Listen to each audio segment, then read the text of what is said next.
მოგესალმებით ძვირფასო მეგობრებო, მოროშკინის პოდკასტია პირდაპირ ეთერში და რა თქმა უნდა, ყველაზე მნიშვნელოვანი რაც დღეს ხდება იმ ამბით უნდა დავიწყოთ. ახლო აღმოსავლეთზე მუდმივად ვსაუბრობდით, რომ დღეს თუ არა ხვალ შეიძლება დაძაბულიყო სიტუაცია. სხვათა შორის არაერთხელ მიმართეს ასევე ჩვენს ემიგრანტებსაც, რომ დაბრუნებულიყვნენ სამშობლოში, იმიტომ რომ მიუხედავად იმისა, რომ იდეოლოგია ძალიან კარგად მუშაობს ისრაელში, მაინც გარკვეულწილად სიტუაცია რთულია პირდაპირ უნდა ვთქვათ და რა თქმა უნდა ჩვენ გვინდა რომ ჩვენი თანამოქალაქეები, ქართველი ებრაელობა უსაფრთხოდ გრძნობდეს თავს. დღეს ამის გარანტიას ვერავინ ვერ იძლევა. სიტუაცია ნელ-ნელა იძაბება და მე მინდა რომ ეს თემა გავშალო ისტორიის მეცნიერებათა დოქტორთან, პროფესორთან, ბატონ ედიშერ გვენეტაძესთან, ბატონი ედიშერი, რომელიც ყოველთვის გამოირჩევა განსაკუთრებული იუმორით, არაჩვეულებრივი ანალიზით და ძალიან დიდი მადლობა მობრძანებისთვის. მადლობა თქვენ ქალბატონო. დავიწყოთ. უპირველეს ყოვლისა, კიდევ ერთხელ დიდი მადლობა მოწვევისათვის და მადლობას გიხდით თქვენ და თქვენ ძმას ერეკლე შონიას გუშინდელი იმ არაჩვეულებრივი გადაცემისათვის, ჩანაწერისათვის პირდაპირ ეთერი რაც გნებავთ იზარდეთ. მადლობა დიდი. ეს იყო რაღაც საოცარი გადაცემა, იმიტომ რომ თქვენ ადამიანებს უპირველეს ყოვლისა გუშინ მიეცით იმედი. ამ რომ იტყვიან გაუბედურებულ სამყაროში, რომელშიც რა წუთში, რა წამში, რა დროს რა მოხდება, ძლიერთა თვით, ძლიერთა ამათა ქვეყნთა არაფერი არ იცით.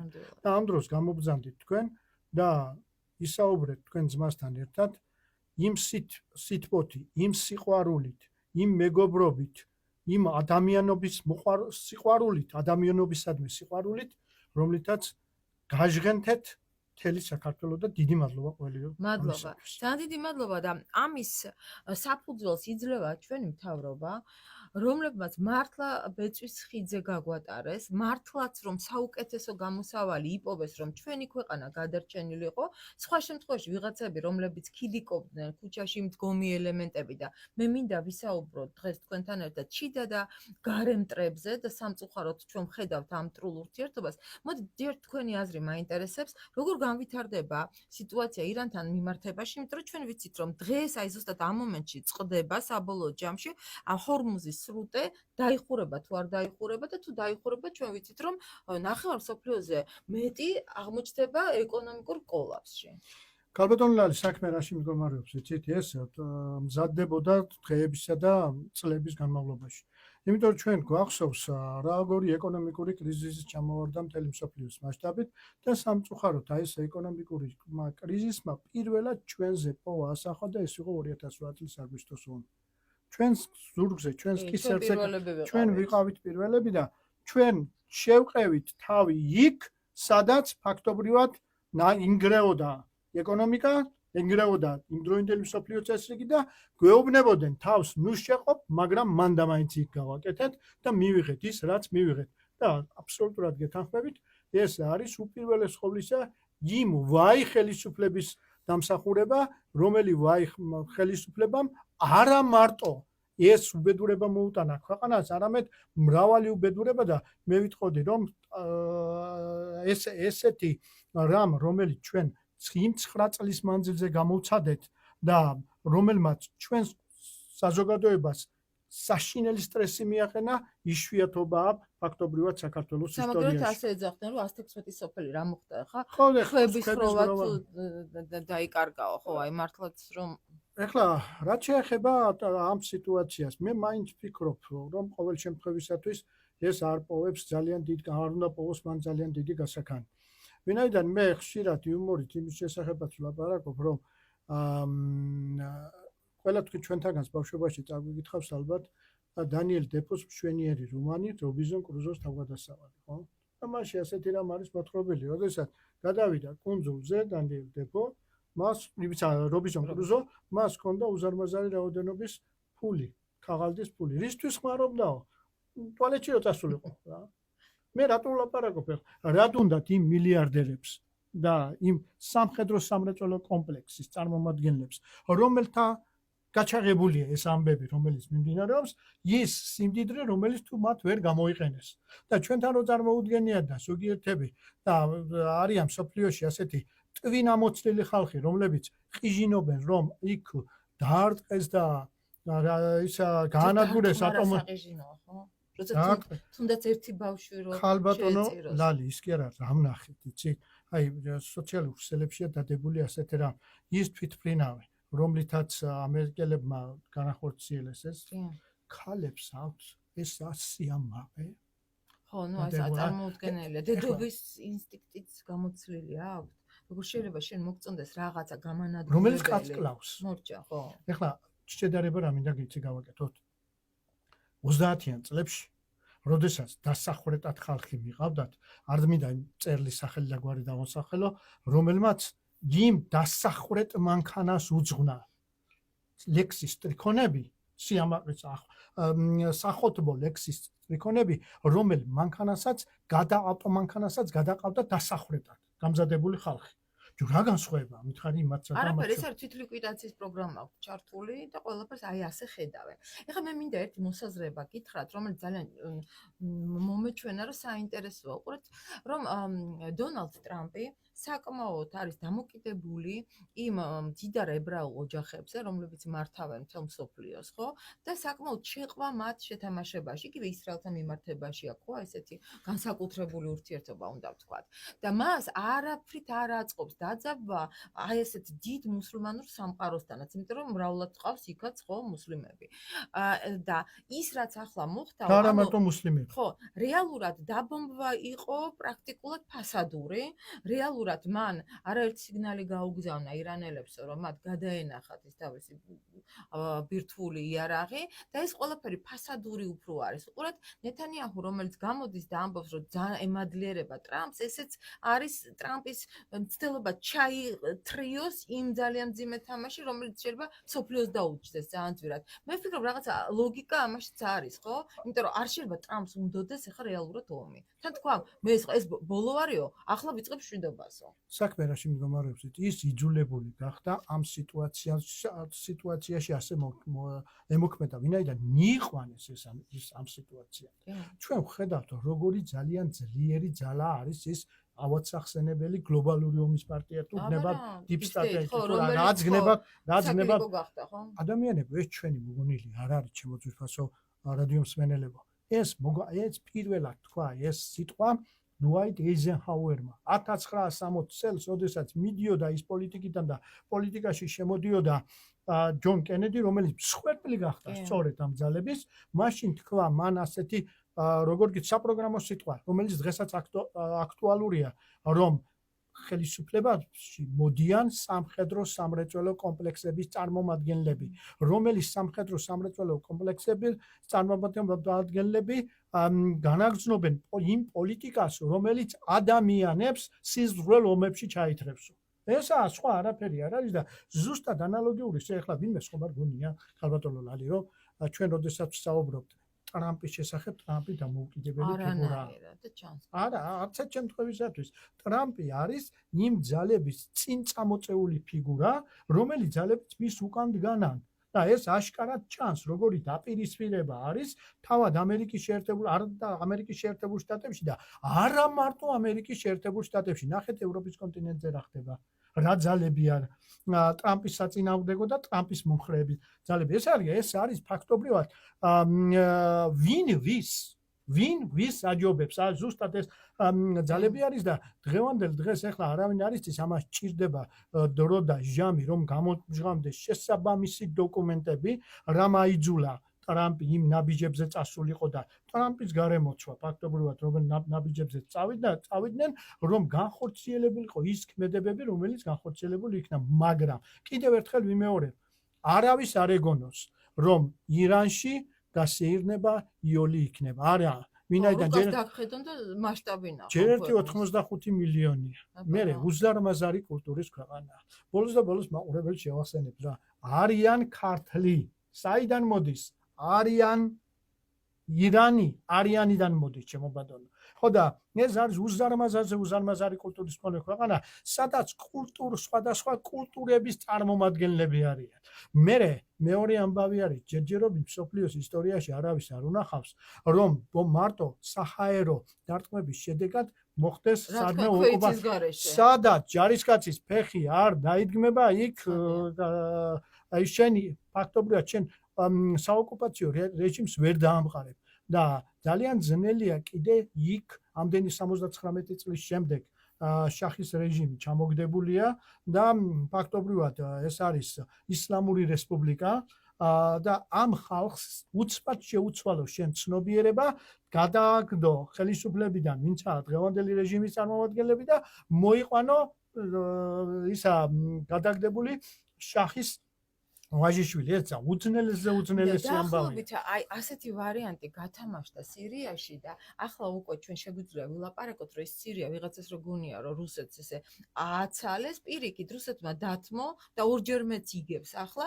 დღევანდელმე უსმენდი ეს უბრალოდ წამოსვლამდე კონფერენციას და ხიდი მიმდინარეობს რუსეთსა და ირანს შორის, როგორ სერიოზული მოლაპარაკებაზეა საუბარი და მით უმეტეს თუ ჰორმუზის სრუტეც იხურება, ხო, აქ საერთოდ კოლაფსია და ვიმდიდრდება რუსეთი. ჩინეთი იძულებული იქნება და უკვე იძულებული არის, რომ ჩინეთი თქვენ საოცარ რაიმეს გეტყვით ახლა ინფორმაცია არის ასეთ, რომ იაპონია იმ რუსეთისაგან ყიდულობს ნავთობს და უკვე გადაზიდა მის ტერიტორიაზე გადაკაჩა იმ სანქცირებული გემებიდან, ტანკერებიდან ნავთობი.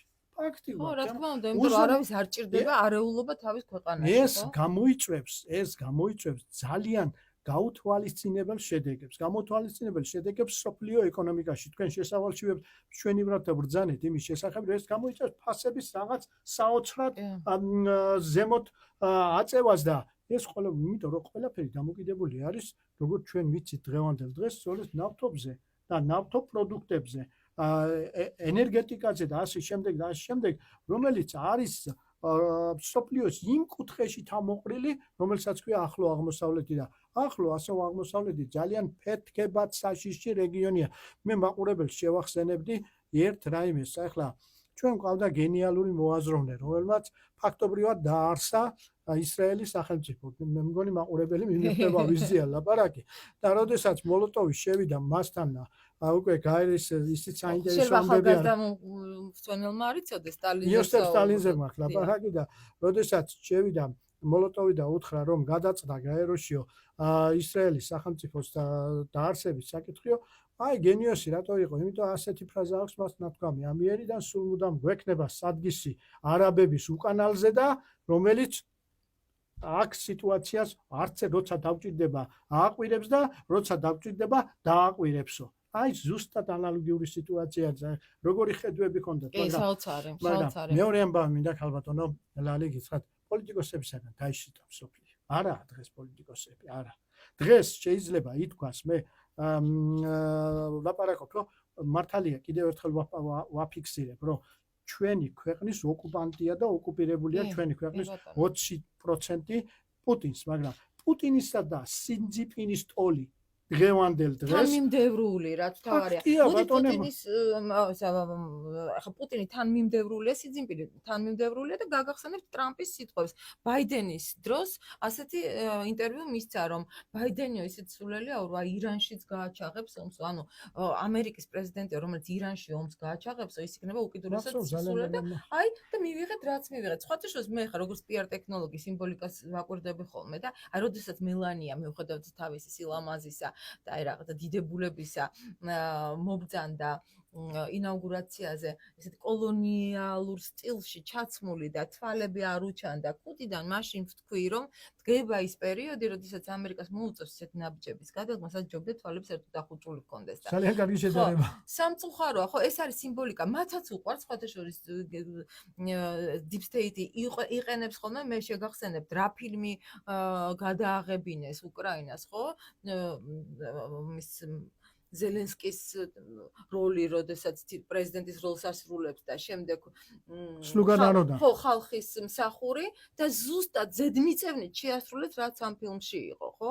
არაერთხელ ჩვენ ესეთი მინიშნებები ბევრი გვაქვს, ხო? რატომ იყო რომ მე ხშირად ვამბობ ხოლმე რომ დიახ, მაგ მინიშნებები, ეგ ასეთი ტიპის მინიშნებები, რელიგიური მინიშნებები სტალინს ძალიან აინტერესებდა და იმიტომაც იყო რომ 41 წელს ყაზანის ღვთისმშობელი შემოატარა მოსკოვს, ხო?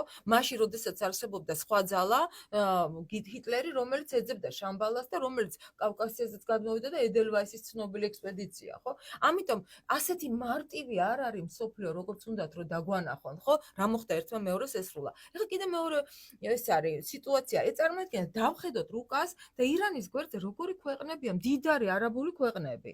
ვის ჭირდება ხა კუვეითს უნდა თუ ემირატებს უნდა ხა დაწყობილი ცხოვრება აქვს და იქ რაღაცა გზაარეული ბომბი მოხდეს მათაც აბჯენ. ერთ წუთშია შესაძლებელი იქა სიტუაციის და ანტიამერიკული განწყობილებების ჩამოყალიბება. ერთ წუთში და ერთ წამში მოხდება ეს. ანუ ახლა მე ვლაპარაკობ ისტორიულ პროცესთან განვითარებასთან შეფარდებით.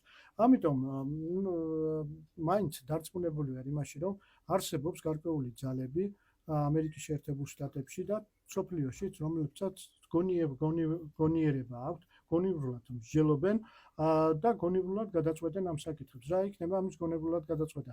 ბოლოს მე დარწმუნებული ვარ იმაში, რომ ეს საკითხი მაინც მოგვარდება იმ მოლაპარაკების სახით. ალბათ იქნება საუბარი იმის შესახებ, რომ ირანს ბირთვული იარაღის წვდომა და შეუზღუდონ, ოღონდ ლაპარაკობ მშვიდობიან ბირთვულ იარაღზე, ლაპარაკი ზედმეტი იქნება, რომ ამის საშუალება ირანს ექნება და ეს იქნება ერთგვარი გაფრთხილებაც კიდევაც, რომ მომავალში სიტუაციები არ შეიძლება აირიოს ისე, რომ რომელმაც შეიძლება მოიტანოს მსოფლიო კატაკლიზმები. თორე ჩვენ ფაქტობრივად დგავართ იმ საფრთხის წინაშე, რომ მსოფლიოს მოედოს ის საშინელება, რომელსაც გვაქვს ბირთვული ზამთარი, რომელიც აბსოლუტურად ყველას და ყველაფერს გააქრობს და გაუბედურებს. მე ამაში დარწმუნებული ვარ კიდევაც, რომ მე რამდენიჯერ ვახსენე ეს სიტყვა დარწმუნება, მაგრამ ნამდვილად დარწმუნებული ვარ, იმიტომ რომ არიან ის ძალები, რომლებიც ამ ომებში, ამ მამაძაღლობებში და ამ უბედურებებში ძალიან დიდ თანხებს შეულებენ, ისინი არავითარ შემთხვევაში არ გააკეთებენ ხარაკირს. არ ხო, რატო უნდა დახარჯონ ახლა ეს თანხები? ზუსტად ამას ვლაპარაკობ და მათ სჭირდებათ ყოველივე. ზუსტად ახლა მიუხედავად იმისა, რომ უკრაინამ იპოვა პირველი და რაც მე მგონი იმედი მაქვს რომ უკანასკნელი ასეთი გარეწარი, რომელმაც გაყიდა თავისი ქვეყანა, გაყიდა ინტერესი, გაყიდა ტერიტორია, უკრაინა, რომელიც ისედაც მოდით პირდაპირ ვთქვათ რა ამ რუკაზე ცალი ფეხით იდგა და რეალურად ვისი შექმნილია ეს სახელმწიფო, კარგად ვიცით ჩვენ ისტორია, ხო? და ახლა რას მიიღებს უკრაინა? ვერაფერს, გარდა იმისა, რომ დახოცილი თაობა, გენოფონდი ჩაწოლილი მიწაში, რისი გულისთვის და რა აქვს დღეს უკრაინას? ერთადერთი რაზეც ოცნებობენ, დღეს მთელი ყურადღება გადატანილი როა ახლო აღმოსავლეთში, აგერ დაინტერესდით რა ხდება ფრონტის ხაზზე, ყოველ დღე მიიწევს რუსეთი წინ და პრაქტიკულად აღარც დარჩება არაფერი უკრაინისგან. ლალი, საქმე რაში მდგომარეობს, იცით? აქ უნდა იყოს ჭკვიანი ხელმძღვანელები და ამ ჭკვიან ხელმძღვანელებს რაღაც 1-2 წიგნი წაკითხული უნდა ქონდეთ მაინც. რას ვაპარაკობ ახლა მე? იმას, რომ ზელენსკის წანაკითხი რო ქონდეს რაიმე, მას ეწოდინება კაპიტალიზმის ეკონომიკური კანონი. კაპიტალიზმი ახლა დღეს სასაცილოთაა ზოგიერთების მიერ კაპიტალიზმის კრიტიკოსების გამონათქვამები და ცნობილი მოაზროვნეების ნააზრევები აღდებული, მაგრამ კაპიტალიზმი ისინი წერდნენ ვერ ძლებს ომების გარეშეო. მე და თქვენ მომსწრევართ იმ პერიოდისას და ამ პერიოდს ნახეთ ახლა რაც სიტუაცია შეიცვალა 90-იანი წლებიდან ვიდრე დღევანდელ დღემდე მოყოლებული. არ არის ეს კაპიტალიზმის თანმიმდევრი, იმიტომ რომ კაპიტალიზმი შინაგან ბუნებაში უდევს ის, რომ მას ომების შედეგად ის იღებს არნახულ მოგებებს და მეორე ამბავია ძალიან კარგად ვიცით ჩვენ კაპიტალიზმში ჩემო ბატონო ზედმეტი წარმოება რას ქმნის, რა დისბალანსს ქმნის სხვადასხვა ქვეყნებში და ამასთან ერთად ძალიან საინტერესო არის ის, რომ კაპიტალიზმისათვის რა არის დამახასიათებელი. კაპიტალიზმისათვის დამახასიათებელი არის, რომ ერთის მიერ მეორის დაძირვა, ფაქტობრივი ფაქტია. თუმცა ზელენსკის შემთხვევაში მე ვიტყოდი ერთ რამეს, საკმაოდ ნიჭიერი მსახიობი იყო. ჩვენ ვეპარება, საკმაოდ ბევრი წიგნიც ქონდა წაკითხული, მაგრამ ეს არის პირდაპირ ღალატის ფორმულა. მან რამდენი წიგნის გინდა კონდეს წაკითხული, მოღალატე ხარ, მორჩა. მაშინ, როდესაც ბიჭები საკითხვა ერთია და გააზრება გაგება მეორე. არა, უყურეთ, მაშინ, როდესაც მომდგარი არის ათასობით მანქანა საწყალი უკრაინელი ბიჭების გვამებით, მიიღონ თუ არ მიიღონ, მაგაზე ჭობა რომ მიდის, პარალელურად დედისთვის ემირატებში ყიდულობს სახლს, ხო?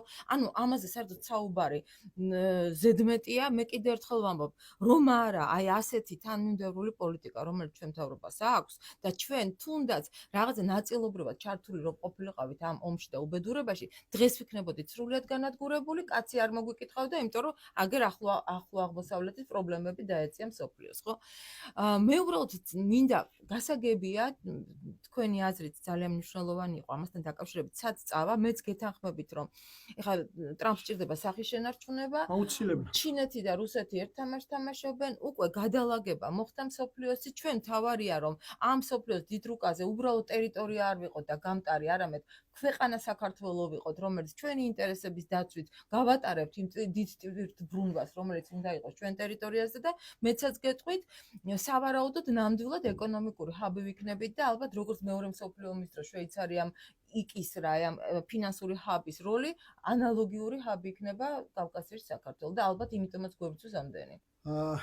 აბსოლუტურად გეთანხმებით ყოველ სიტყვაზე და მე ხშირად მithქვამს რომ დღეს დგება ის დრო ყოველგვარი გადაჭარბების გარეშე რომ საქართველოს შეიძლება შეასრულოს იგივე როლი რაც მას მე-13 საუკუნეების მიჯნაზე ჰქონდა. რა იყო ეს? უპირველეს ყოვლისა ყველაფერს რო თავი დავანებოთ, გადავავლეთ ლუკას თვალი. ეხლა ამ წუთებში სად გადის საჰაერო ხაზები? შუა აზიიდან. ფაქტობრივად, მხოლოდ ჩვენს საქართველოს ტერიტორიაზე და კავკასიაში. იმიტომაც არ დადგა ზაფხული არასდროს. ხო და საქმე რაში არის? საქმე იმაში არის, რომ აქ საჭირო არის ყველა მიხედავს თავის საკუთარ თავს. ჩვენ თავარია მოვძებნოთ და მოძებნილი აქვს ჩვენს ხელისუფლებას და ჩვენს ხალხს ის ნიშა რომელიც შვიდობიანად გავიყვანს აქედან. თუმცა თქვენ გადაცემის სათავშივე ბრძანეთ, დასაწყისშივე ბრძანეთ, რომ შინაური და გარე აი მაგაზე მინდა გადავიდე. ზუსტად იცით რა არის? ხანდახან რომ აი ჩვენ ყველა გადავფურცლავთ ამ სოციალურ ქსელს. არ მინდა სახელები და გვარები, იმიტომ რომ ვთვლი რომ არ მინდა შეურაცხყოფა მივაყენო აი ამ კედლებს და ეს ადამიანები დავასახელო. მაგრამ როდესაც ჩვენ მიმართავ ამერიკის პრეზიდენტს და ეუბნები რომ მოდი რა გვესროლე, გაანადგურე ეს მთავრობა და ჩვენ შენიანები ვიქნებით. აი რა ფენომენთან გვაქვს საქმე? რა ვუყოთ ამ ხალხს? მე მიგიხვდით ქალბატონო ლალი, რასაც ლაპარაკობთ ახლა საუბრაზეც საუბრობთ ახლა თქვენ და იმ ქვეყანაში, სადაც ილია წერს, მეც ამ ნიშნავს და ერის ძირს, მიწიერი ზეციერსა, ღმერთთან მისთვის ლაპარაკობ, რომ წარუძღვე წინაერსაო, შენ წერლობას იჩემებ, წერ ლუკა და ამ დროს ეუბნები მრეკე თავში ქალბატონო მარგალიტასავით არ იყოს რა არის? ამის შემდეგ სად უნდა გამოჩნდეს ეს ახალგაზრდა კაცი მითხარით რა? ტომაჰავკიო თუ რაღაცაო, იმიდან რომ ხმელთაშუა ზღვიდან დაარტყითო საქართველოს ამას ლაპარაკობს რა. მე მას როგორც უფროსი კაცი მასთან შედარებით მოუწოდებ რომ მოინანიოს. ერის წინაშე მოინანიოს ახალგაზრდა კაცი. მაგრამ რა არის ყველაზე მეტი საჭიროებო იცით? ეს ამ ვიღაცა კიდევ სახელდა გვარს არ დავასახელებ მისას. ამ ადამიანამდე გუშინდელ დღემდე ნაბიჯ მიდიოდი ნახეთ ნინო ლომჯარიას სიტყვა. თავზეო ბომბები უნდა მაცვიოდეს. და მწვენია რომ არ მცვივა. ახლა გავყვეთ ხატია დეკანოიძე საქართველოდან გადის რუსეთზე შავი ხვრელი და დაარტყითო საქართველოსო. ხო ლაპარაკობდა. ახლა მიყვეთ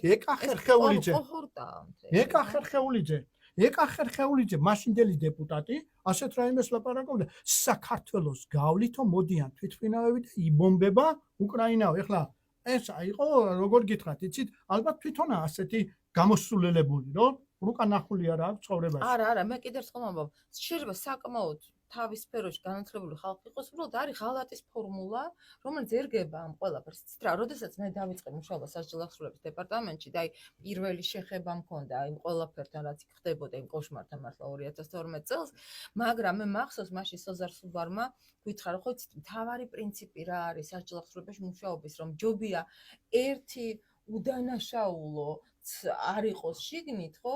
და ძოჯობი 10 დამნაშავე შევიყოს ყავდეს გარეთ. გარეთ. ანუ ერთი ბავშვის სიცოცხლეც კი, რომელიც შეიძლება შეეწიროს დაბომბვას, რომელიც შეიძლება უბედურებას. იგივე განმეორდები, რაც სააკაშვილმა თქვა, ხო, დაკარგულ სოფლებზე. რა მოხდა? რამდენი ბავშვი დაიღუპა, რამდენი სოფელი დაიკარგა. მერე რა მოხდა? მათ აქვთ ეს მიზანი, ესენი უსამშობლოებს ყოველად ხო არ ეძახიან არა?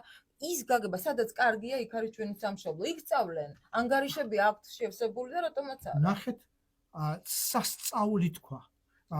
როგორ გითხრათ, ეს ამის შემდეგ ის საქართველოს როგორ უნდა იწოდებოდეს. პეტია ვიღაცა ცისკარიშვილი რო არის. ნახეთ რა თქვა. უკრაინაში, სირიაში და ბანგლადეშიო ასე ჩამოიშალა ხელისუფლებები. რა დღეშია უკრაინა, რა დღეშია სირია და რა დღეში არის ბანგლადეში. ესე იგი, ეს კაცი როგორ შეიძლება ამას ეწოდოს? ეს ქვეყნის მტერი მოუწოდებს იმას, რომ საქართველოში მოხდეს უკრაინიზაცია, მოხდეს სირიიზაცია, მოხდეს ბანგლადეშიზაცია. ეს დავალება გაცემულია ბოლო 2 წელი. მესმის, კი ბატონო. ყველაზე აქტიურ ფაზაში, თორემ დავალება მანამდე იყო გაცემული, მაგრამ ბოლო 2 წელი, ზუსტად იმ პერიოდიდან, როდესაც სააკაშვილი შემოიპარებოდა საქართველოში, უნდა გააქტიურებულიყო ეს ფაზა, ხო? მე არ ვიცი, ხანდახან მეგონა რომ კოშმარულ სიზმარში ვარ და არ ვიცი როგორ უნდა გადაგვეტანა. და თითოეულ ჩვენთან ჩვენ ვინც ვხედავთ, თქვათ, ეთერში და საუბრობთ და ცნობადი ვართ, ხო? როგორი იყო თქვენთვის წარმომიდგენია გარეთ გასვლა, ჩვენზე ხო ჯგუფები მუშაობდნენ. 2000 კაცის სია მაქვს პროკურატურაში მიტანილი. მარტო ის ადამიანები, რომლებიც ჩემ ოჯახს აბულინგებდა. 2000 ადამიანი მუშაობდა ჩემ წინააღმდეგ. დარწმუნებული ვარ, იგივე ხდებოდა თქვენთანაც, ხო? აი, მიზან-მიმართული მუშაობა იყო და მე მადლობელი ვარ, რომ დასრულდა ეს ყველაფერი. ეს ფაზა დასრულებულია.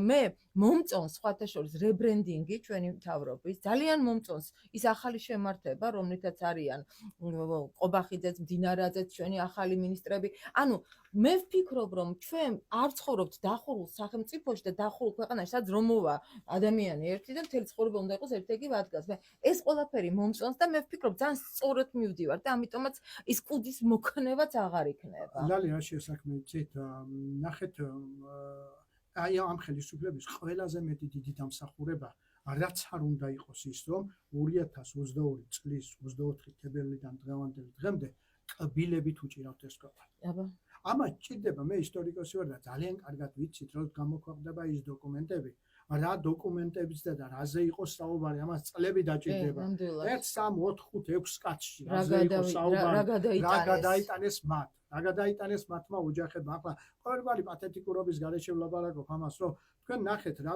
გაუჭირდა კაცს, როდესაც თქვა ასეთი რამ, რომ ასე გვითხრესო, რომ ჩაერთვეთო იმ ომშიო, კი მაგრამო სამეთხე გაუწევდა. მერე აი ახლა ხო წარმოგიდგენიათ პარტიზანულად ხო წარმოგიდგენიათ იმან, როდესაც თქვა მაბუჭკვიანესმა კაცმა, სახალხოთ როდესაც თქვა, რა ქონდა მას მანამდე გადატანილი და რა ზეწოლები და რა ამბები იქნებოდა. იცით რა, ბიძინა ივანიშვილის ფენომენს ალბათ თაობები ისწავლიან. იმიტომ რომ მოხვიდე 2012-ში შეძლო მოერიო აი ამ მანქანას და ხო აღმოჩნდა რომ ეს უბრალოდ ნაციონალები ხო არ იყვნენ, ეს იყო მართლა იმ deep state-ის, მართლა ამ ჭრდილოვანი მთავრობის დამოქმედარი საქართველოში, ხო? ლალი რა შეასახენ, ნახეთ, აი გაგრძელება მინდა იმაციის. გირჩი ზურაბა გამოდის, გუშინ 8 თვე თუ რაღაცა რომ მიუსაჯის. ხო და ლაპარაკობს ასეთ რაიმის. რა კარგი, ცეხეთ დავალებას შესრულებისათვი როგორი ნოსტალგია აქონდა, რო ვერ შეასრულა დავალება, რა კარგი იქნება ტელევიზიით თქვა, რა კარგი იქნებოდაო 1-10,000 რუსის შეერაღებული ჯარისკაცი საქართველოში რო შემოსულიყო, უკრაინას შვება მიეცემოდა. ამ ხალხს უნდათ ხელისუფლებაში მოსვლა. ქართველ დედებსო ძაძები ჩაეცვათო და ამითი დაეხმარებოდნენ უკრაინელ დედებს, ესეც ხო იყო ნაცვლად. კი ბატონო, აი ეს ხალხი ყავდათ აქ მომზადებული, რომ რადაც არ უნდა დაჯდომოდათ, ეს გაეკეთებინა და დღევანდელ დღეს ეს ხომ აშკარაა. ხომ ნამდვილად ხედავთ, რომ ეს ასე უნდა, ვინაიდან ჩვენთან ყურის ძირში განვითარებული მოვლენების ფონზე რა ხდება და რა პროცესები მიმდინარეობს თავად ამათ შიგნით. მაგრამ კიდევ ერთხელ მინდა გითხრათ, რომ ჩემო ძვირფასო მეგობრებო, მე მადლობა უფალს, რომ შემთხვევითი არ არის ის საქართველოს გუშინ მთელი თქვენს გადაცემას ეს ლაიტმოტივად გაზრდებდა, რომ ღვთისმშობლის წირხვედრი ქვეყანაა. შემთხვევითი არ არის, ჩემო ბატონო. ვიღას ეს და ეს იზმრა საღამე და დღე გაამჟღავნა ეს 100 არ არის. ნამდვილად ეს 100 არ არის. არის აი ნამდვილად ეს 100 რომ არის, ამის დამადასტურებელი არის, რომ ამ გადამწყვეტ წუთებში, ამ გადამწყვეტ წამებში 2012-დან დღევანდელ დღემდე მოყოლებული მართლმადიდებლობაში, რომ ახლა მოუვლინა უფალმა ქვეყანას ის კაცი, რომლის სახელი ეკვოდა გვარია ბიძინა ივანიშვილი თორემ. თქვენ წარმოიდგინეთ ახლა ქალბატონო ლალი, ერთი წუთითაც რომ უკრაინაში რომ ამბები დაიწყო და ან მანამდე აქ ყოფილიყო მისჭა და მისი შავრაზმელები. ეს ქვეყანა საერთოდ არ იარსებებდა. ეს იქნებოდა განადგურებული თავიდან ბოლომდე და აქ რომ იტყვიან ახლა მისჭას და მის თანამაინახებს, როგორც ჰანიბალის სამშობლოში დათესეს რომაელებმა მარილი კიდე მეტ უარეს გააკეთებდნენ, იმიტომ რომ ამათ ძულთ ეს ქვეყანა. ხო და ყველას გარანტია ქონდა. ჩვენ ხო ვიცით რომ ყველას ქონდა გარანტია სად გაგრძელებდნენ ყოფას, როგორ იქნებოდნენ. ახლა რომ შეუძლიათ ციხიდან თქვას რომ სანდრას მშობლებმა ასე თქვეს რომ მესამე მსოფლიო ომი დაიწყო. ჩვენ ხო შემადგენელი ნაწილი ვიქნებოდით იმ ომის, ხო? იმ ომის რომელიც პანდემიით დაიწყეს, შემოგდებული თემით და შემდეგ აი ესე გაგრძელდა და ძალიან რთულია ამ ყველაფრის თქმა და პირამდე მოტანა, იმიტომ რომ როდესაც შენ ქართველზე გაქვს საუბარი, შენ თანამოქალაქეზე, მაგრამ მოდით ასე იყო ყოველთვის ციხე შიგნიდან ტყდებოდა, ხო? და სამწუხაროდ, მაგრამ ყოველ 100 წელიწადში მინიმუმ საქართველოს ისეთი მხედართმთავარი მოევლინებოდა, ისეთი მეფე, ისეთი გამოჩენილი ადამიანი, რომელიც სამწუხაროდ აი ამ ჭინკების შეცდომებს ასწორებდა ხოლმე, ხო? და ჩვენც გვაქვს ახლა ფუფუნება აი ამ დროს ვიცხოვროთ. ხალბატონო ლალი, საქმე რაში არის კიდე ჩემი გადასახედიდან, ახლა უშეცდომო ამ ქვეყანაზე არავინ არა. მე და თქვენ ერთად ვისაუბრეთ ამის შესახებ და ბევრი რაღაცები ჩვენ არ მოგწონს ისე და არა ისე როგორც ჩვენ გვინდა და როგორც სახელმწიფო ხო, ან გვეჩქარება, დროულად გვინდა ასე შემდეგ, მაგრამ დღევანდელ დღეს ისა კრიტიკულად გამოსვლა და როგორ გითხრათ, იცით, კრიჭაში ჩადგომა და ეს არის არა ხელისუფლების მიმართ, არამედ ქვეყნისათვის ზურგში დანიჩაცება. ომის დროის კანონი ხო არსებობდა რა? ჩვენ ხო ომში ვართ. როგორც არსებობდა ომის დროს ხრეტდნენ მოღალატეებს, საერთოდ არ ეკითხებოდნენ არაფერს, იმიტომ რომ ომის დროის კანონი ასე ალაგებს სიტუაციას. ჩვენ ვართ ომის ფაზაში, სოფლიო. სხვანაირად ყოვლად წარმოუდგენელია. სხვანაირად ამ პატარა ერის გადარჩენა ყოვლად წარმოუდგენელია და ჩვენი ამ თავად ამოცანას კიდევ ერთხელ ვიმეორებ. რომ არის ერთიანობა, ხელისუფლებისა და ხალხის ერთიანობა. მით უმეტეს ვხედავთ, რომ რა მოგვიტანა ჩვენ 2022 წლის 24 თებერვლიდან დღემდე ხალხისა და ხელისუფლების ერთიანობა.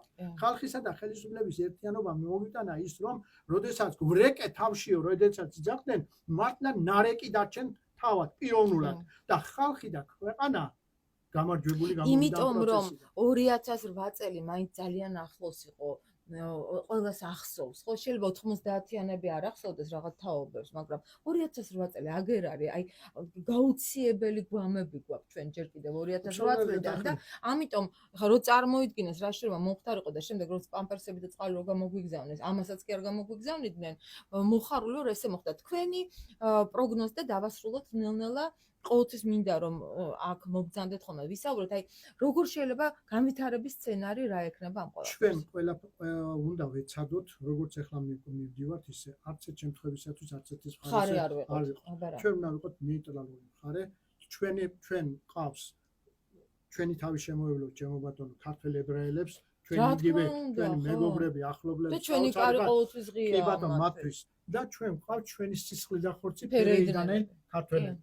ამიტომ ეხლა რო იტყვიან ქართველი ამ ხელზე ვიკბინო თუ ამ ხელზე ვიკბინო ორივე ჩემია რა და ამავე დროს კიდევ ერთხელ ვიმეორებ უნდა გამოვძვრეთ ამ უმძიმესი სიტუაციიდან ვინაიდან ჩემო ძვირფასო მეგობრებო აქ ჩაბუდებული deep state-ის მიერ მართული მეხუთე კოლონა კიდევ არაერთ სიურპრიზებს შემოთავაზებს ქვეყანას იმიტომ რომ მათ ამას ავალებენ ხო თუმცა ძალიან ფრთამოტეხილები არიან უკვე ეხლა ქალბატონო დავასრულებ რაშია საქმე იცით? ეს სულ მუდამ იყო. ესენი არიან იგივე ფეოდალები, რომელი ფეოდალებიც საქართველოს ერთიანობას სულ მუდამ ებრძოდნენ და მეფეს ებრძოდნენ, მაგრამ ეხლა დასუსტდა იმპერიის ცენტრები, სხვადასხვა იმპერიის ცენტრები, რომლებიც ამათ ხარს უჭერენ ხელს და ერთი ყველას საკურადღებოდ მინდა გადაიკითხეთ ერთი ჟამთა აღწერელი. როგორ ასრულებს ჟამთა აღწერელი? როდესაც გიორგი ბრწყინვალეო ცივის მთაზეო შეკრიბაო მისი მოწინააღმდეგეები და რა კარგ ადგილასაც გაამგზავრა, შემდეგ თქვენ თავად გააგრძელეთ. ამიტომ მე არავის არ ვაშინებ, მაგრამ ქვეყნისათვის და საქართველოს ერთიანობისათვის მოწინააღმდეგეებს ხმალი ეკუთვნის, რომ ლაპარაკობს დიდი კონსტანტინე გამსახურდია. ძალიან დიდი მადლობა, ძალიან დიდი მადლობა. მე იმედი მაქვს, რომ მშვიდობიანად გავივლით, როგორც ძალიან ჭკვიანურად გავდივართ ამ პერიოდს. მშვიდობა ჩვენ სახლებს, მშვიდობა ირანსაც, ისრაელსაც და სრულიად მსოფლიოს. ნახვამდის.